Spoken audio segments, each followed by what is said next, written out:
Hi, and welcome to the Two EXES podcast. I'm Ben. And I am his husband, David. And we are both exes from a major organized religion. I grew up Mormon. And I grew up Jehovah's Witness. Jehovah's apostrophe S. Yes, possessive. Yeah, today we're here to talk about another topic and ask each other some more questions. And have a delicious cocktail. And have a delicious cocktail to be revealed in Cocktails and Confessions. Oh my God, it was so good, though. We did so good. It was an old cocktail. It was an old cocktail, i.e. it had been sitting in our freezer for months. 6 months. 6 months. Yeah. Today... Our topic today is guilt, and it's a tough one. And once again, I reveal too much. You reveal too much. Maybe we should do... I don't know how we're going to change this so that I don't get tipsy while we're doing This is the best way to introduct... See, we've already done it, folks.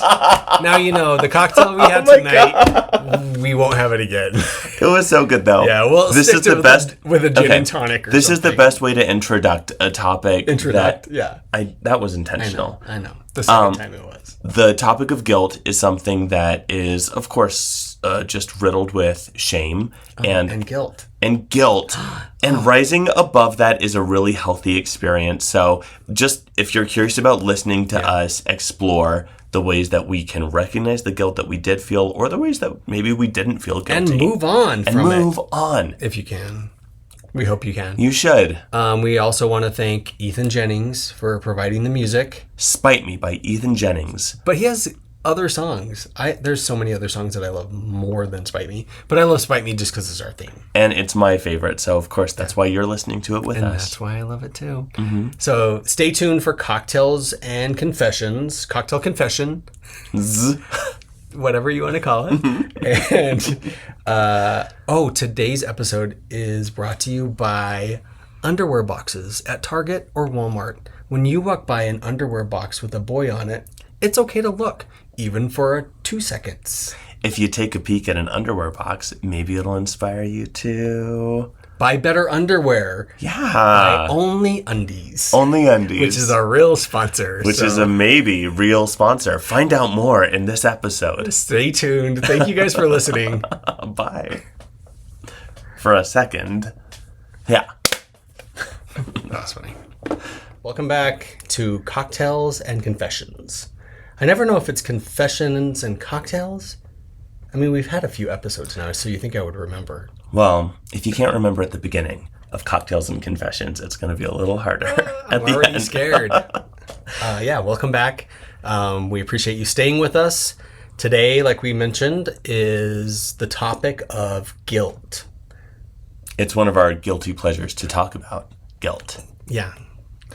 I was going to say something about Barbra Streisand's Guilty song, because it's so pretty. Oh, you do love it. Sing it for me. We love you, Barbara. How does it go? I can't. We'll get demonetized on YouTube. Oh, sorry, Barbara. You're missing out. Yeah. The ways. I'm sorry to interrupt you, but we forgot to cheers. Oh, my God. Yeah, we forgot to cheers each other. Well, now I feel guilty about that. No. Oh, no. Today's cocktail is brought to you by the Cosmo bottle that's been in our freezer forever. Cheers, yeah. Cheers. But I still think about Carrie every time I have a Cosmo. Oh, yeah, me too. Yeah. Carrie, we loved you in Sex and the City, and we're so disappointed in season 3 of And Just Like That. Sorry, it's not you. I'm going to start calling it what I used to call it, which I don't remember. Well, and there you have it. Oh, and there you have it, which I think is a better title still. But they went with And Just Like That. It hits the same. And I finally learned the name of the show, and then it got bad. Well, I feel like the writers are definitely taking shortcuts in season 3. Yeah. I don't feel like any of them want to work past 5 p.m., which I don't blame them. But it's like, it seems like a little rushed sometimes. Like a little bit. Really pushing the plot forward. True. Or lack of plot. There were episodes of Sex and the City where it almost felt like that. Really? I know. How dare I? I still love these ladies. One. I didn't like any of the burger. I just didn't like Burger. Well, and it was a weird matchup for her. Yeah, I mean, I like Burger, but not for Carrie. You can't be a Carrie fan through all of Sex and the City. No. And Just Like That, oh my God, you are. I would say, and Just Like That, this could lead to a lot of guilt. Yeah. Watching Sex and the City, which for me it was. This has nothing to do with our questions. Oh, yeah, actually, maybe it will. The things that we watched. Yeah. We're sometimes guilty. Yeah, that's true. So just to remind you all, we do 3 questions each based on the topic. We did try it where I didn't tell Ben my questions and he didn't tell me his, but it didn't work out. Because we didn't have an answer right away. You don't always know. So these we've had a chance to read through once a short time ago. So we haven't really thought up the answers, but we're more aware of the topic because we've had some overlap in our questions before where we've had to change it up on the spot. That's true. And let's be honest, I don't even remember what you wrote down. So well, I couldn't tell you your questions either. Good. I can't tell you my questions either. So this is going to be exciting for all of us. Well, why don't you remind yourself of your first question? Well, first I'm going to take another drink. And if you hear sloshing this episode, that probably means we've spilled. So wish us luck. On our carpet. I know. What is something you should have felt guilty about, but you didn't? Okay. See, now I wish I remembered your question because it's hard to think about things that way now and remember it. Because then, if I didn't feel guilty about it, I wouldn't hound myself about it because that cycle was so internalized as a kid growing up in the Mormon church. Okay. But something that I didn't feel guilty about and I should have, I'll say I should have felt more guilty about some of the ways that I would judge people. Just kidding. No, but and you did feel guilty about it. I feel a little judged, but no, I know I judged plenty of people and regularly. Just kidding. I didn't mean to throw you off. Oh no, it's okay. I know that that's true, even though it never genuinely felt like it. To be able to see it that way is definitely enlightening. You were towing the line. Somebody had to. Well, I feel like it's doing what they want. It's a culture where it's healthy and expected to judge other people if that's going to help keep them on the right path, because that means we really care about them. Right, and that sounds like a cult. Sure. That is a culture. Yeah. Correct. Something that I wish I had felt more guilty about, so I changed things up, was I was not very observant, and I accidentally ended up hurting some of my siblings seriously. So do you feel guilty about that? I do, and I'll forget about your judgment? With my judgment. I judge myself. No. Oh, you feel guilty about your siblings. Oh, no, I physically hurt my siblings. I thought you were spiritually damaging them. And now you felt guilty. Why I wasn't following. Why is it back to judgment every time? Oh, I don't know. Because you judge them so hard. Because you're so good at it. You hurt them. I just know your strengths. So that story goes, fighting with my younger brother, and my older brother and my younger brother usually were the ones who physically fought. But when I got involved, I like to think I had a particular special kind of rage. Right. So I could hold my own in a fight, but they were the fighters, usually aggressive sometimes. So shove my younger brother across the living room. It happens to be when my sister, the 6th oldest out of 7, pretty little at the time, of course, is in the way. I hit my brother, who hits into the arm of a couch. The soft green plush couch where the only wooden part is the handle right there. Oh, we remember the 90s. Her top teeth go through her bottom lip, and she goes to the hospital. Oh, I'm sorry. And I felt horrible about it. That's such a cringe story. But you can't see a scar to this day. It's true. They got the right kind of work done. She is perfect. Yeah, in so many ways. So now, I just want to clarify. Did you feel guilty about this, or did you not feel guilty So those were the things that I felt guilty about, but it was spiritual. Well, no, it was life in such a way that once you move on, you'll get scolded if you're an idiot. Yeah. But it wasn't how could you be fighting with your brother like that?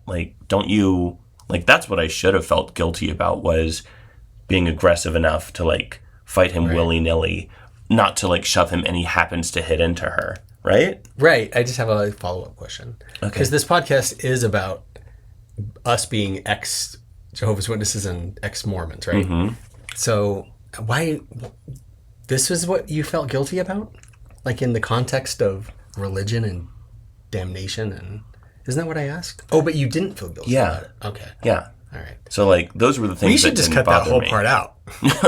Well, again, you didn't even remember your questions until you read it, so it's true. okay. Yeah, sorry about that. So, no, this definitely did not stack up next to the guilt that I felt for, I didn't believe it, Oh, okay. damnation. Yeah. But, like, that was the guilt I felt all the time, is what's something that you should have felt guilty about, but you didn't? Oh, well, it's a, I don't know, Rochambeau. Is that the Survivor player? No, that's not what I mean. It's another French word. But it relates to this being so similar to, we brought up Carrie in Sex and the City. And I should have felt guilty about watching those shows on HBO. Ooh. Including those late night shows that they used to have on. Do you remember that? Mm-mm. I don't even know what they were shows? called. It was like Sex in the City. Wait, But it was like real people. There's not a Sex Carrie the in City. that. No, that's hilarious that I did not put that together. But yeah, so anyways, it was like, I think it was called Real Sex. There we go, I got it. Ding, Okay. Ding, ding, ding. Ding, ding, ding. I made it. Real Sex, yeah. And they would show like and these you'd really... watch real sex on TV at night? it wasn't like it was porn, but they showed as much as they could get away with. Front, back, side to side. Did you watch this alone, or were you watching Yes, it? what do you think it's like on after midnight. Do you know how many kids are like watching this at their cousin's house because This is even more it's embarrassing. just what's on? I probably videotaped it on a cassette tape. Oh, Because I wasn't going to be up at midnight. You know me. I like to go to bed. oh, so you just like hit record and went to sleep? Yeah. It was in the living room. So it was recording in the living room. Well, you didn't feel guilty. So I didn't about feel it. guilty about any of that, Wow. including the one time I stole HBO. How do you steal HBO? Oh, yeah. So my apartment was so old and the cable box was just exposed. And we didn't have HBO because you used to have to pay more for it. So I just went out there and I'm like, I bet it's these tubes. So I just undid the tubes, did up the thing, and we had HBO for free. Wow. I can't believe I just admitted that. Honestly, no. I feel Oh my like God, that's. they're probably going to come after me. Oh, now that we're putting it out there. Yeah, that new CEO, he doesn't seem to play nice. Well, prices then were a lot better. If they're compounded, then you might. yeah, that's be in true. trouble. And I was going to say we would support them now, but only Well, we support them financially. our hopes now. and wishes. We have HBO. We like but it. we don't pay for it. So, No. I mean, Where we're else- not stealing it. Where else would we watch? And just like Another that. subject. Yeah. And can I just add, and seeing R-rated movies. I didn't care. I was a movie buff. I loved movies, and it was very frowned on, and I could never have told anyone, even my family. I wouldn't tell. Yeah, I would like secretly I thought go to them. they would be in on it. Like I know they I mean, my listened dad to was- some music that was out Oh, there. questionable, huh? Yeah. Didn't your dad? Yeah. He was convinced to Oh destroy no, that his was records. in the 60s or 70s. Yeah. Oh. Yeah. But he always had an appreciation for I know more. that man made him, when he first joined the church, he moved in with not older, but like a kid older than he was because he was 18. And he convinced my dad to like burn and destroy all of his R&B records. Like all of his Marvin Gaye, all of his The Supremes. Oh, that's tragic. Oh, but it was probably also like the Moody Blues. And my dad had a varying amount of taste. Yeah. But isn't that sad? Because that's how Satan gets you, music. Yeah, I believe that. Yeah. And that's why it's so curious to hear that you were the only person listening to, well, I guess it wasn't so much listening to music, Yeah. but like seeing these movies and shows, because I felt way too guilty. Did you? Yeah. Oh, I know. Well, and I But had your no interest. brother finally showed them to you. Well, eventually, that was after I left Mormonism that I watched my first rated R movie. Oh, after you left Mormonism. Yeah. That is such a strong statement. What? You waited until after. That was like, wow, Well, you saved I would yourself never- for your next marriage. I know, but I would never break the rules and watch a rated R movie as a That's Mormon. crazy. Why? David, witnesses aren't supposed let's to be either, honest. are you they? didn't even have real TV, so yeah. did you even know what was coming out? Oh, I had no idea. No. No, honestly, I'm not trying to No, be funny. I had no idea. So it's not like you're like, oh, I really want to see, what movie did I make you watch part of? Starship Troopers. That came out like around when you were old enough to go to an R-rated movie. I'd not heard of Starship Troopers until in my 20s. I remember hearing the name Moulin Rouge from my mom when she went with That wasn't rated a neighbor R? friend to see it, but I didn't even know about movies. Oh, And- you're saying you're like... No, I knew nothing. I didn't know there was a film industry other than what Disney put on a cassette There tape. was some kind of news article cartoon about parents seeing Brokeback Mountain. And I remember that's how I heard about it, because it was some cartoon with people wearing cowboy hats and parents being like, oh no, I let my kid go see Brokeback Mountain or something. Oh my God. Or I'm not letting the kids go see this one as they leave the theater. How did we find each other? Like, you were completely the opposite of me. I was reading those articles about media. I was going to it. I was watching everything I could before YouTube even existed. Because I loved it. Oh my God, we used to get fascinating. These magazines at the video shop that I worked at, and they would go into complete detail about plays, musicals, movies. And of course you love that. Yes, I loved it. And it was little tiny print. Like, so I just want you to know how hard it was to get through. Well, I've told you this story before, but the time that my brother confessed to me that he had watched The Mummy at a friend's house, and he was over 13, and this is just a PG-13 movie, I felt so, like, embarrassed for him. Like, how weak to see a movie like The Mummy that sounded probably way too scary for me then. But I should blame my parents for my rebellion with that, because they watched The Godfather. I remember they got Alien one time to watch, so they were pretty fast and loose with that rule. Well, no wonder you needed to see something more edgy. Yeah. When you see The Godfather when you're a kid, like, you can handle anything. Oh, yeah. Such a great movie. Yeah. All right. What you got next? Awesome. So how did you participate in guilt culture? How did I participate in guilt culture? I probably participated the most in gossiping about everyone. Because that's how it worked. It's like you knew everyone was talking about everyone. And so you didn't want to be the topic of conversation.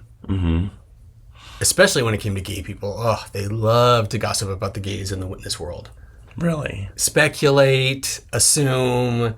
And it's like, it's such a hateful thing, because you know these people are doomed. So it's like they're going like this, getting ready for a meal. Oh, but we're fun to watch from a distance. Yeah. Keep yourself safe. Yeah, or speculate about. Yeah, so I went along with that, like, because it was fun. And gays are catty, so we love it too. Well, we're just as gossipy as the witnesses. Well, and say more about your family, especially, because even of the witnesses, you've always been the most tight-knit. So to be able to gossip, like, as a family and know that you are clear. We're all on the same page. So, like, we, as a family, were kind of looked down on because we were so close to each other. And in the witness world, it's like, no, you need to separate ties from family, even if you're close, because you may need to go work. Have to say goodbye in the preaching work somewhere, or if you have to say goodbye. Mostly they think good things, but yeah, I'm sure. And then they think bad things. No, just kidding. Yeah, so my family was kind of looked down upon, but we loved each other, so it didn't matter. And yeah, my mom, she was like the RuPaul of her day. She would open the library, and then everyone would go. Oh, reading. It's fundamental. Yeah, reading's fundamental. Okay, so that's what I'm saying. Like, that's why I partook, because I was just as guilty as all of them of hoping for everyone's demise and talking about, ooh, did you see or did you hear that so-and-so was seen at a club with, no, not a club, maybe a concert. They love concerts, so. They love concerts. Yeah. It's like the safe thing to do. They would never go to a club. I mean, I would rather be partying with witnesses anywhere than with Mormons. It's so awkward with Mormons trying to dance. And I've seen videos of you at, like, house parties just jumping that was so on fun. A porch to music outside. Shout out to the Casadas. And do you have an answer? Do you remember your question? No, of course not. Let me see. Who's confused now? How did I participate in guilt culture? Definitely not gossiping. I don't think we knew what was going on. Ben, you don't know what's going on, like, in your brother's life that lives downstairs from us. I know most of it. Like, sometimes I'll ask Ben, and I'm like, did you ask your brother about blah, blah, blah? No. Or his brother will tell him some horrible story of tragedy, and I'm like, well, did you ask about ... And Ben's like, no, I didn't. I know. It's like I can come back from playing D&D and not know a single thing about what's happening in the lives of my friends who I care about. What's going on with the married couple? What's going on with so-and-so? Well, I will say I've learned to ask better questions, and it's better to, I don't know, force trying to be curious than force trying to be funny. But now I feel like, oh my God, I've brought my gossip family and witness world to you. Is that the first time that you've thought about it that way? Yeah, it really is. Because I'm like, but it's not for gossip necessarily. I genuinely do care about people. Gossip, but But I also want to know what's going on in people's worlds. Yeah. No, I haven't thought about it in terms of gossip, but my God, that's why you're so curious. You have to know so you can talk about it. Am I grooming you? To gossip, I guess. Do you feel guilty He's not about good at it? He's better at reading people, though. I didn't need to teach him how to do that. All right, but do you feel guilty about any kind of grooming you've done with me? Yes. Wink, wink. I feel very guilty. That's the grooming you've taken to and not loading the dishwasher properly. He knows where the vacuum is, though. All right. Does that answer the question? Yes, I'm sorry. I'm just teasing you. I hope you know that. What was the answer? Your answer to your question? Yeah. Are you kidding? I mean, how did I participate? Yeah, you didn't say anything. Okay. Well, I definitely judged my siblings, and I let them know if I was disappointed in them. Yeah. My older brother, especially. And then I feel like no one else left the church after that until after I did. So I remember, in a way, feeling guilt about leaving the church, knowing how much it would hurt my parents. Yeah. So I guess none of that's the way I participated in it, though. I would participate by definitely being the voice of, this is why you're wrong, without calling you wrong. So everything was always very passive in the Mormon world anyway. And your family. Just kidding. It is your... And my family. Like, that's no shade to them. No, they are just very passive. It is very passive. But I feel like there's, like, real care there. Absolutely. So it's just... We're not curious about each other's lives but as also, much as we can. That's why we're the perfect mix, because you won't ask all those questions, and I will ask too many questions. Oh, so it is perfect. I rein it in. And I've said it before, the way that you've impacted my family's culture overall has been to our benefit, because you're bringing a lot of people together in a more active way. I love your family too. Like, they really are so sweet. I know, right? And if you're just listening to that and it sounded like I paused a long time, it's just because I got a little emotional. Oh. Because they were very sweet. Well, they love you. Yeah. We love you. I love you. Your mom's house was so hot the other night, though. It was so hot. I was telling somebody about it yesterday or today at work, and I'm like, I was so tired all of a sudden. Like, I just sat in that leather chair, and it just got hotter and hotter. Because, leather retains that heat. Oh, yeah. My mom's house is great for naps. I'm not a nap person. Where does she keep it at? I don't know. Where does she keep her thermostat? My blood runs cold except at night. Yeah, that's true. He's a hot box at night. Yeah. Okay. Do you want to ask your next question? Yeah. You want to go back and forth? Well, is it my turn? Well, it would be, but I'll ask you mine. We'll switch it up. No, that's okay.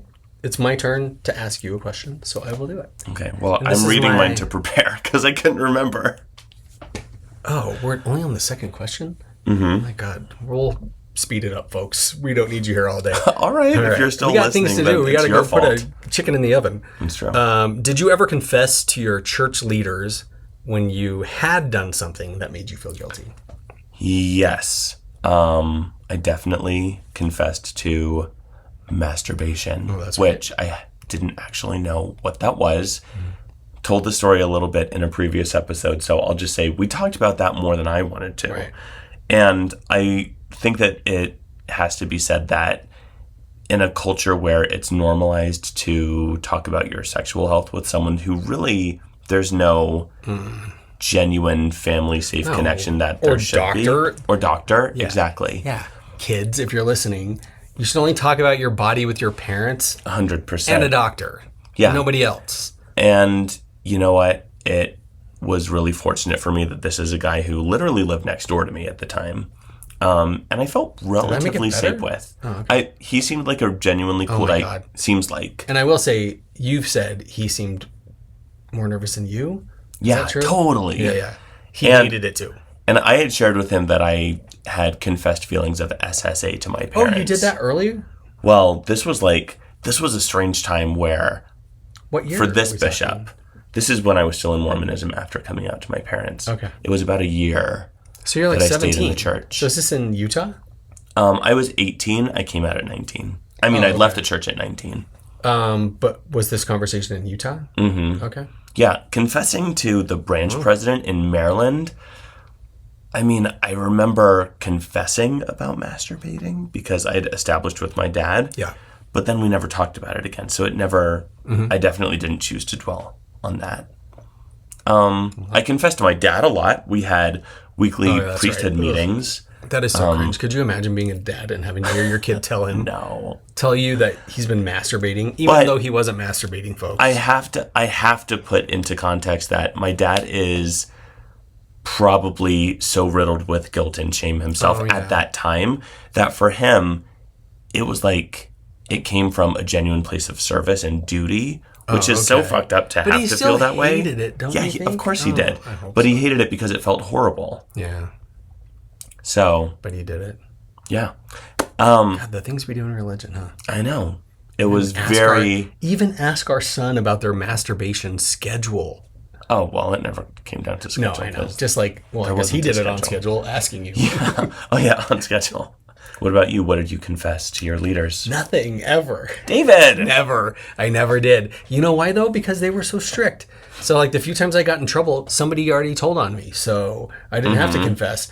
And then the other times, I remember there was are you okay? I'm just shocked at how unfair it feels at first, but also, like, I'm proud of you. You're like such a vigilante. That's the thing with witnesses. Like, I mean, there are probably some who would totally deny this ever happens. But for the majority of them, they're just not saying what they're doing. I mean, we know that. You met a former witness. Yeah.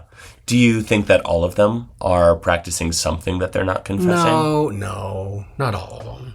Well, I guess that goes without I can't saying. imagine my sainted family ever doing anything. No? No. No, I can't. Okay, so this was the story I was going to tell you. One time I was in service, which service is missionary work. You go in service at least once a week, if not multiple times a week, depending on how good of a witness you are. So we were out in service, and this brother, an elder in the hall. So elders have the ability to disfellowship people. He was asking us questions, and I was still pretty young, like 16, 17, if what we considered gambling. And like, he was going through all kinds of crazy scenarios. One of them, the final one was, what do you think, there was a dime game at Lagoon.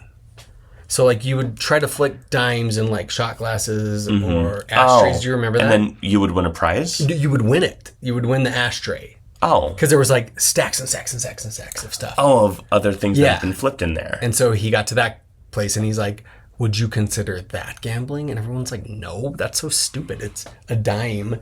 And technically, is it gambling? And he said, yes, it is. And you can be disfellowshipped for gambling just once. Playing a dime flipping game at Lagoon, So do you think I was ever going to confess anything? Nothing. I would never tell those people anything, and I'm glad I didn't. That makes me so happy to hear. Yeah. To not live, like, held down by stuff like that. And you know what? It's even worse. I have one more point before we get to you answering. Or is it? Did you already answer? Oh, I already answered. Okay. Yeah, but tell me. I have one more point before we move on to the next question. Okay. All right. And that is, this poor brother in our hall, he must have had a pornography problem because he admitted it to the elders, which is great. He got some help needed. But then they made him be in a part on one of the conventions or so. About pornography addiction? About his pornography addiction. And so everyone knows? Yes. And I'm like, God, not only do you risk getting the help you need, you also risk public shame. Using you to shame others. Well, no wonder you never said anything. My lips were sealed. Damn. No, I couldn't carry around that kind of guilt. Well, this is all about guilt. Like, I respond really quickly to it. I have to blab. Like, I would be a horrible mole. I would confess so quickly. No. I wouldn't do well under torture. I don't know. Yeah. Nope. Nope. I was going to say some more examples of when I should have felt guilty in those dark hours. In those dark hours. Well. But I'm not going to say that. I'm just going to say I should have felt guilty, and maybe I did sometimes. Well, I hope these next questions address how you did feel guilty. Because so far, you escaped pretty scot-free in the witness world. I was riddled with guilt. I was like 40 pounds lighter than I am now when I left. It was great for my digestion. Okay. It was always a knot, and I was never hungry. Yeah. Well, that's good to hear. I hope we get to hear more about releasing the knots. All right. My second question. Okay. What are the silly things you felt guilty for, that you did feel guilty for? Oh, well, that's 100% masturbation. Yeah? Not all the time, but most of the time. You know how it is. Oh, come on. Men remember, like, you don't remember? Well, I can't. I didn't learn how. Oh, that's true. You didn't do it for a very long time. But when you didn't you feel guilty? Oh, yeah. Constantly. And I hate that because every man does it. And women, if you think that your husband's not masturbating sometimes, or if you think he never masturbated before he met you, you're an idiot. And your husband's a liar. And there are some boys that don't. No, either because that they is don't not know true. how. Okay. They learn eventually. There are people. Tell your story then. Oh, no, don't tell your story. I've told That's my your story. Well, you kind of did, but let's not even go there. But you didn't experience things until you were 17. Yeah. And So, hopefully yes. you're not getting married at 17. Jeez, So- I guess here it doesn't. Yeah. Yeah, it could happen, I guess. Yeah. Okay. I'm sorry, you're Ladies. not all liars and stupid. 98% are. Those other 2%, you made it. You did it. You found one. Congratulations. Yeah. He was a late bloomer, but you got him. And I'll bet that first time was just something he could never explain And to now you. he will never leave you because that's all he knows. And you let him have it. So. He's imprinted on you or in and you. vice versa. I hope so. Yeah. Okay. Yeah. You gonna answer? The silliest things that I felt guilty for was probably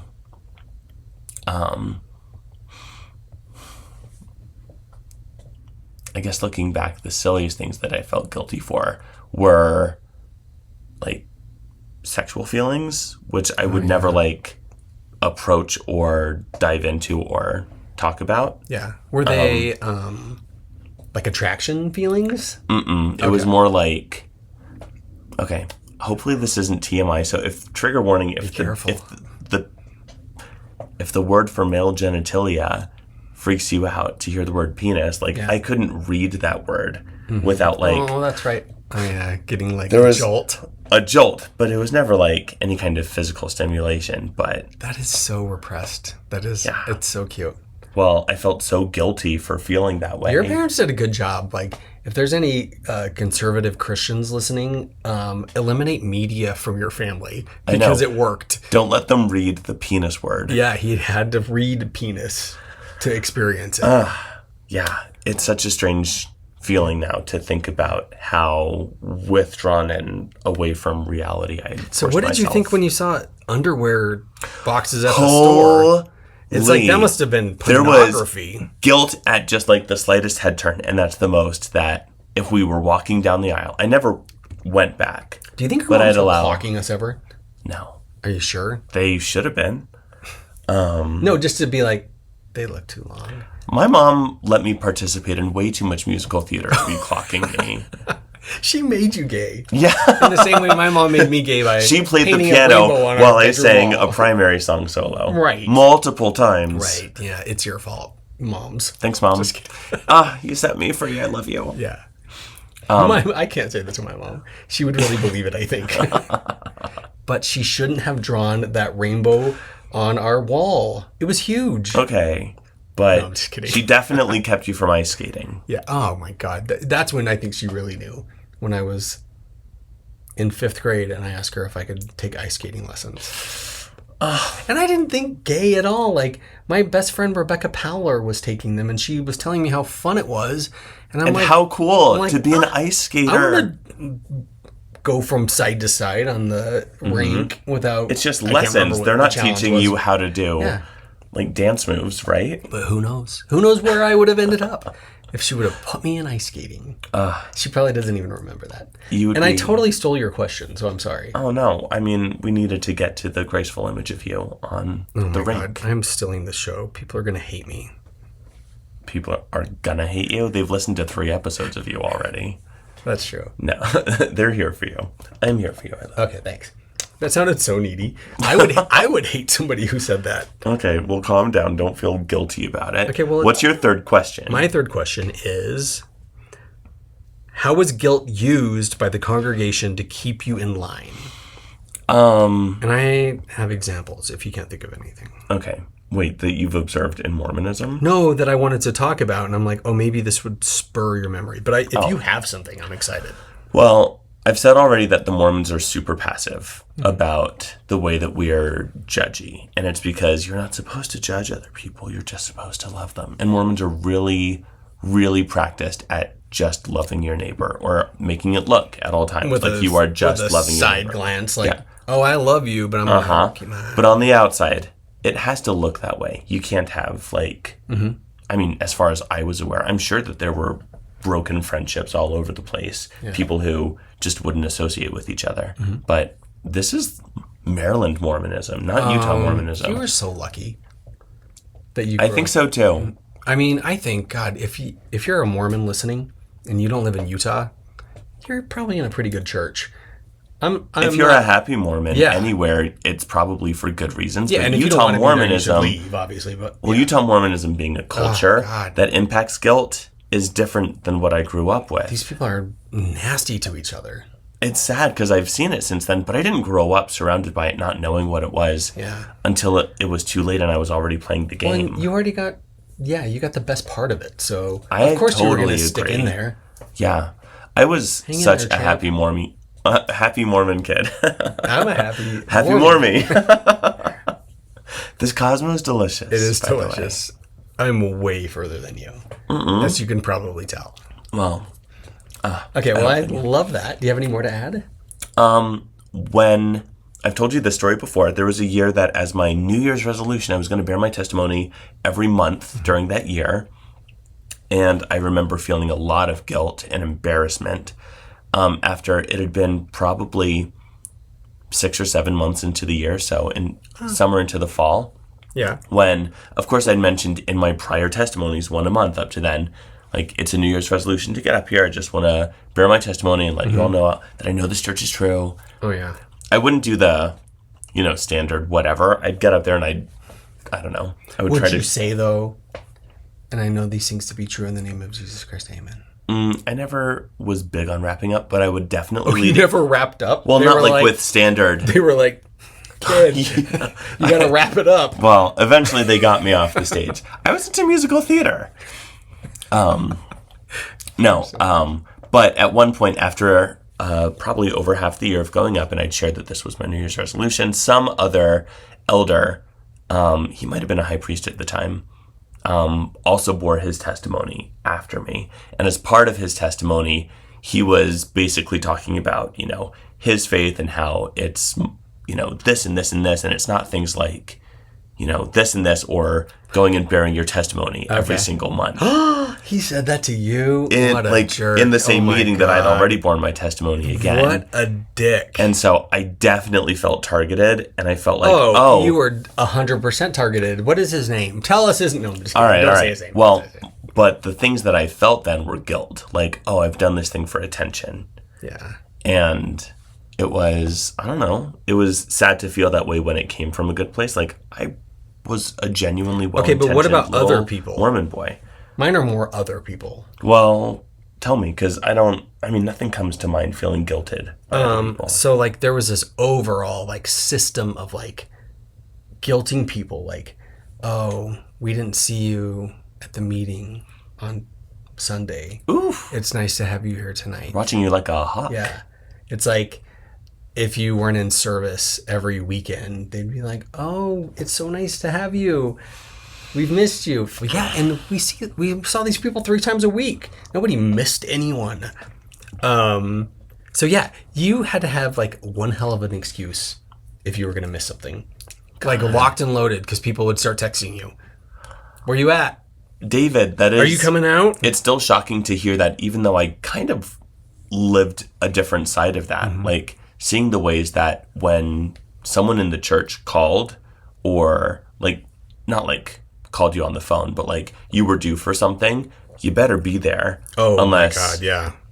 You want someone to be asking where you are right now. Who are you with? What are you doing? Why aren't you here? Right. But it was also this weird level of like upper management where like everyone would dip at the same time. Like all the brothers would like not come to the meetings to handle their assignments, like microphone, sound, whatever. All the brothers would like, their time would dip in service.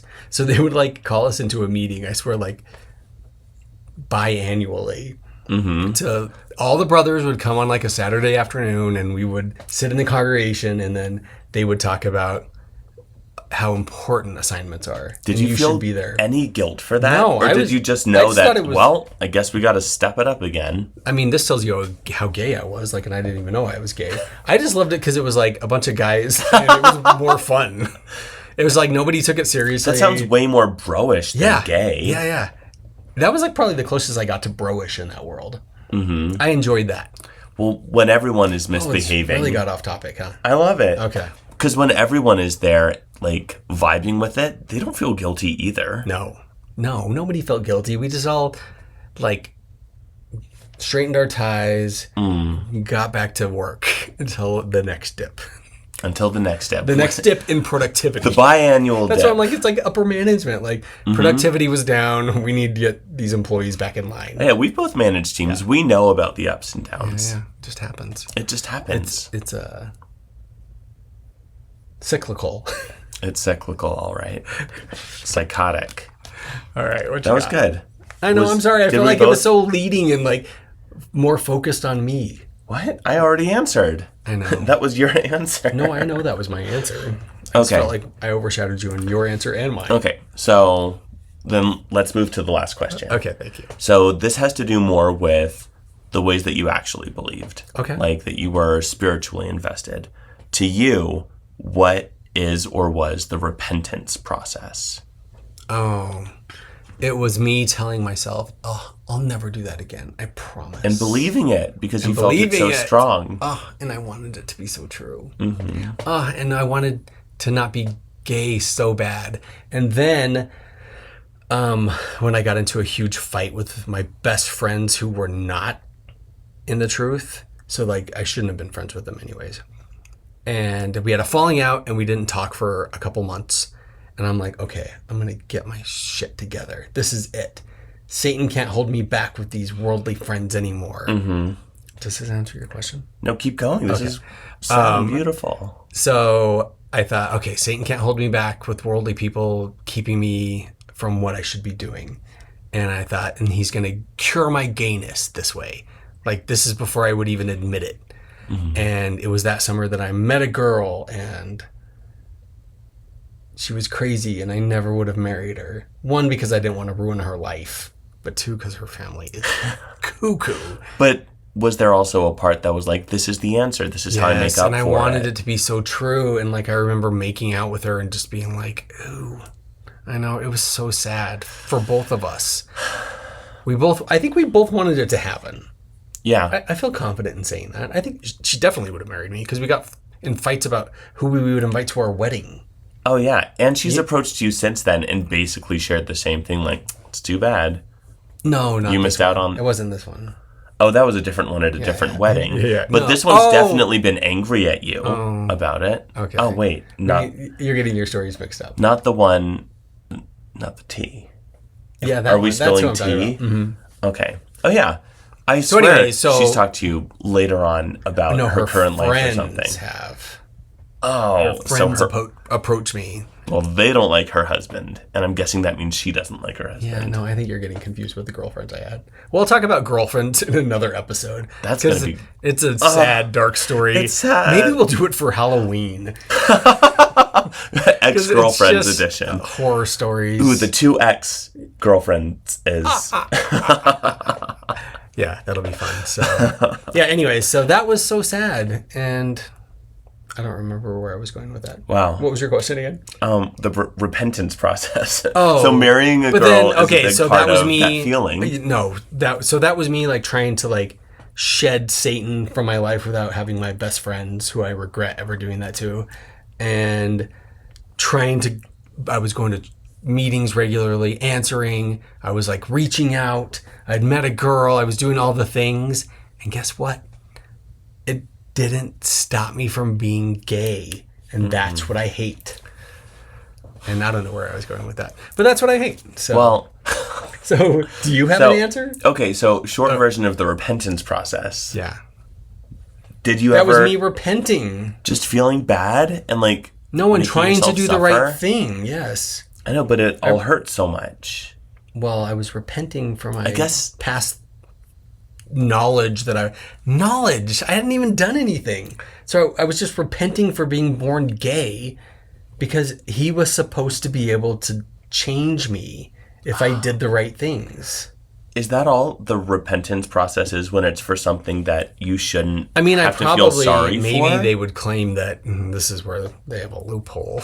The asterisk at the bottom is because I didn't go to them for them to help me. I never had Jehovah's Holy Spirit helping me. That's probably how they would answer that. Instead of me just knowing that there's nothing that can change me from being gay. Yeah. But it was disappointing, and that was life-altering. Yeah. Like, I told my family, I'm never dating somebody else, ever, again. So it was almost like I came out to them. How did they react when you told them? I think it was done. They were happy, because they didn't like her either. And they knew you'd have to find someone They knew nice. I had a bad track record. So... But what would they have done? Like, did they ever try to set you up with women after that? You never dated anyone, at least seriously. No, nobody ever after. tried to set me up after that. Not in your family. No, nobody. No one. Yeah. They didn't like this woman either then. We are really off topic because that's a dating question. Okay, this is we'll Halloween get to dating in the topic, future, I guess. All right. I'm sorry. I don't mean to. I just don't want to Don't apologize for say that. too much. This is your history. But that was me trying to repent. Mm-hmm. It didn't work. So yeah. Well, like I did then, I think we should move on. Okay. All right. Moving past it. Thank you. Well, and that's sometimes the only thing with repentance that you can try to convince yourself is I'm moving past this. Because I remember vividly, viscerally trying to genuinely repent for these awful things that I did.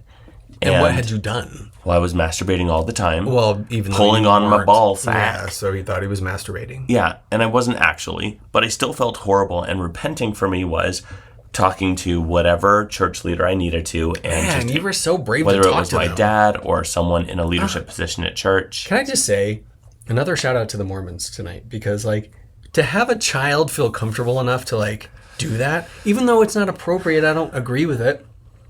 It's like there was a system set up where you felt loved and comfortable or obligated. I don't know. Yes, definitely obligated, but also guilted. So it's obligation out of guilt. And honestly, trying to just believe what I'm being told to believe. But I'd go to them. I would confess. That would feel like the beginning to repentance. But, then I would do it again. And then years later, the first time I ever was exposed to any kind of gay media, which was... What was it? Honestly, it was pretty vanilla. I'd read an article in a magazine at the orthodontist office. And where we all learn about gay things. There was an article in Time magazine about gay youth. And there was there was a website for it. Oh. So in the night, I snuck onto this website. And this is What was the website? I can't even remember the title. God. How do you not remember? I looked years later, and it wasn't there anymore. So it's not like I could revisit it. It was something Only about... in your mind. Only in my mind. Yeah. And so what was it about? They had articles and stuff, and in the Time magazine article, they said something about seeing men in their underwear. Ooh, and to me, it was like, I've never gotten to look at men in their underwear. What? So there was no explicit porn. Point? At this point, I was maybe 15. And you'd never been in a Walmart by yourself? Well, I'd seen men in their underwear, but again, you just get the look, that side look, and but then what you if got to you were keep just walking. a man looking for underwear? You're a boy. Why would you be buying your own underwear? Why would I be looking if I was? I could just reach out with eyes closed and take one. They're all the same, right? I didn't buy my own underwear until I was much older than 15. Until you were married, probably. Mm-hmm. And then divorced, thankfully. And then married again. No, probably when your mom left. That is hilarious to me because at some point... I was already married at that point. I think at some point my mom just stopped buying me underwear. And I wonder if that's how it works. I guess. I remember somebody mentioning all the holes in my underwear because they were just falling apart. Well, children just cherish the moments that your mom is willing to buy you underwear because it's expensive. Well, if not you only want to that, get stuff but that's if you want to not see shit, those boys on the package, that's where we start. you gotta go shopping. Oh, I'm so sorry. Also, just side note, PSA. Yeah. Underwear is an investment. Get yourself nice underwear. Oh my God. Treat yourself. I was just telling your brother that. I wish there was an ad right here. We could be like, only undies. Only undies. Oh, yeah, maybe. I'm sure there is an only undies. There's probably an Only Undies. Get yours. We don't know the quality of Only Undies if that entity does exist, and we do not promote or... What if we had like a commercial, like one of those pill commercials where it's like, if you've experienced chafing. What? Say that. Hang on. Sweaty bowls. Okay. I thought I heard the Irish accent. I don't know. Or was it Australian? Or is it Scottish? Chafing. Sweaty bowls. Sweaty bowls. I think that's... Or walking bum wedgie.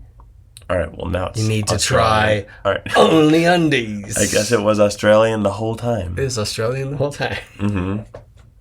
Hello. Good day. Good day. Arnar. Because, no. Oh, no. I'm so lost where we are.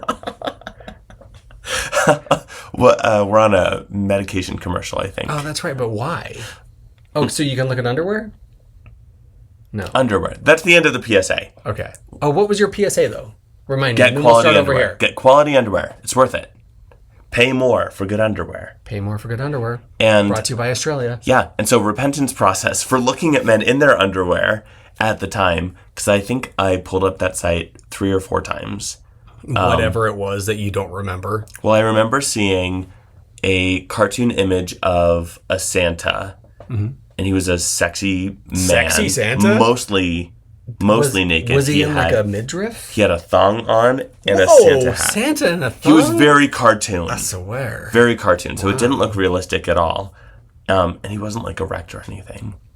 This feels Thank really God. like... Well, this was like visceral. Like, I remember that image. What a weird image. Like, if you're a gay boy, go to this website. I also is that remember... what they said, or was it for the parents? I don't know, but I also remember seeing an image of... No, I mean the website. Of the website? Yeah. I don't know. Was it? Well, this was your I think gay it was, youth. It was designed for gay youth. It was like this article about that. But so, was it like parents? You may have a gay well, youth. I don't know how many like links I followed to finally get to see pictures. Oh, okay. But it was still on this site. Like it was embedded in whatever image. Ooh, wow. Something In was the there. dark part of that web. Yeah, the dark part of that site. They had promised men in their underwear. Did they really? Well, I mean, it was somewhere in the article. I just remember reading that. And I was very careful about who could see me reading that article. How would anyone know which article you're reading? There were so many can't people see where in the your eyes are. in the orthodontist office. I did not have it open where anyone could see what I That was was probably reading. so much more suspect. Like if you're like reading like Maybe. this. Ugh. Well, they're looking at me reading a Time magazine article. What do they think I'm looking at? All the moms in there was like, what is this boy looking at? Oh, I'm convinced no one looked at me, even though then it how felt was the like sweetener? it. Delicious. Life. Deals us cuts. You know I'm saying that. Yes, because I licked my glass. Yeah. So Because that Cosmo was so good. And I'm was. officially done. no, I'm not gonna finish mine yet. All right. I want to savor it. Well, that wraps up our 3 questions. Man, it goes so fast. Yeah. I have so much fun. It's crazy that I love talking to you so much. oh, that's Or- cute. Some people would say talking at you. All right. Well, calm down. And it's also crazy that looking at something like guilt this many years, for me later, a lot of that guilt is more recent for you. Because coming out and leaving your religion and your family later in life, I know you were feeling a kind of guilt, even if it wasn't the guilt that you were supposed to be feeling as a good witness at the time. No. It would, I don't want to go further, but it was the guilt of the shame that they would have on their name now that they have a gay son. It's a mark of shame. everyone knows. Everyone knows. And so, yeah, that's my new guilt. That's the guilt that stays with me. Yeah. Yeah. What about you? Do you have a guilt that stays with you before we go? It's all stayed with me in different ways Your that I have bankruptcy. to. I didn't know. I am very frugal. I have never felt guilty about the way I use my money, except for the one time I gambled away too much. Yeah. And I never did it again. I felt so ashamed. I'm just teasing you. Well, Guilt has sat with us in very different ways, and I think unraveling the layers of that is very good for your emotional intelligence and health. So if there's something you ever feel shame about, the first thing that you need to do is stop and just give yourself a little tight hug and say, whatever part of me is feeling this, I have been told to feel this in some way. And you need to understand that, because shame is not healthy. There are things you should feel ashamed of, but that's probably not what you're beating yourself up about, right? No. So even if you don't want to give yourself a hug, just give yourself a pass, because you're going to feel it anyways. There's nothing you can do to stop the guilt you're feeling for whatever you're going through. Yeah. So it could be so stupid. So as stupid as reading penis. Yeah. So just be a little bit nicer to yourself the next time you read the P word. Yeah. All right. Thanks everybody for listening. We will be back next week with another episode. And a whole new topic and a whole new cocktail. So you know what? I hope we have a paper plane. That's what I wanted tonight. Next time, we will report if we're bringing you paper planes during cocktails and confessionals. Tuned. It's so exciting. If you want to know more lurid details, we'll see you next time. Yeah. Be true to yourself. Please. Love you. Bye. And I can stop myself.